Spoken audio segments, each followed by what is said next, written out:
अच्छा हुआ, यहाँ तो इसने सबको परेशान कर रखा था, मर गया। नजर नहीं आएगा। कितना हमने इसे समझाया। क्या हुआ? ये बीमार है? नहीं, ये मर गया है। अल्लाह इसकी गुनाह माफ फरमाए। इस आदमी के गुनाह गिने नहीं जा सकते, इससे कैसे माफी मिलेगी? अल्लाह अजीम है। हम अपना फर्ज पूरा करते हैं। जनाजे की तैयारी कीजिए। यहाँ कोई इसका जनाजा पढ़ने के लिए रजामंद नहीं होगा जनाब। लेकिन क्यों? ये शराबी और बहुत गुनाहगार था और इसने आज तक मस्जिद में कदम भी नहीं रखा। हम इसके लिए दुआ कैसे करेंगे? ये हमेशा हराम मशरूब हाथ में लिए फिरता था और रमजान का एहतराम भी नहीं करता था। बुरी औरतों के साथ ताल्लुकात भी थे इसके। इस गुनाहगार को यही जमीन पर ही पड़े रहने दो ताकि ये दूसरे लोगों के लिए भी सबक बने। चलो भाइयों। साहिबान रुक जाइए, साहिबान रुकिए।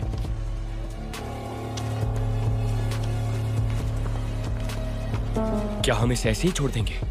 नहीं छोड़ेंगे, ये हमारा फर्ज है। चलिए इसे गुस्लगाह ले जाते हैं। लेकिन शायद इसका कोई वारिस या घराना भी हो। वो इसके बारे में बुरी बातें कह गए हैं, लेकिन शायद कोई हो जो इसके जनाजे में शामिल होना चाहिए।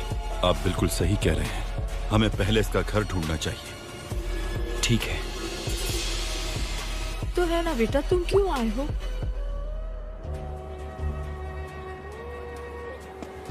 खातून,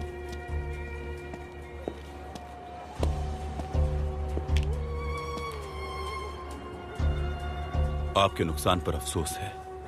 हक्की साहब अल्लाह की रहमत में चले गए हैं। आप मुझे तरह छोड़ गए हक्की साहब।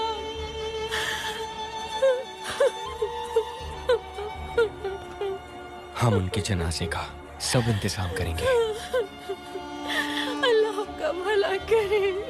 डर था कि आप उनके जनाजे पे ऐसे ही छोड़ जाएंगे, क्योंकि कोई भी उनकी इज्जत नहीं करता था। जी, लोगों ने उनके बारे में अच्छी बातें नहीं की। लेकिन आपको उनकी बातों पर एतबार नहीं आया। आपने हक्की साहब की हिफाजत की। वो मुझे कहते थे, लेकिन मुझे यकीन नहीं था कि खातून तुम फिक्र मत करो, मेरा जनाजा हो जाएगा। हमारे पास खानदान और रियासत है। साहिब अजीब थे, वो देर रात तक काम करते थे। घर आते हुए वो उन लोगों से हराम मशरूब खरीद लेते जो रास्ते में पी रहे होते। वो घर लाकर सब जाया कर देते थे। वो बदकार औरतों को उजरत देकर अपने घर लाते।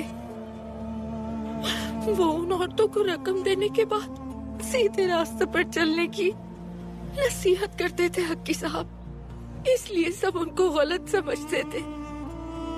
अतराफ के लोगों ने उनके बारे में गलत सोचा। क्योंकि वो लोग मेरे साहब को नहीं जानते थे। वो नमाज के लिए यहाँ से दूर मस्जिद में जाते थे। हम रमजान में नमाज के लिए उस मस्जिद में गए थे जो यहाँ से दूर है। वहाँ पे हक्की साहब से सामना हुआ। हक्की साहब की जिंदगी से एक बहुत ही अहम सबक सीखा है आज हमने।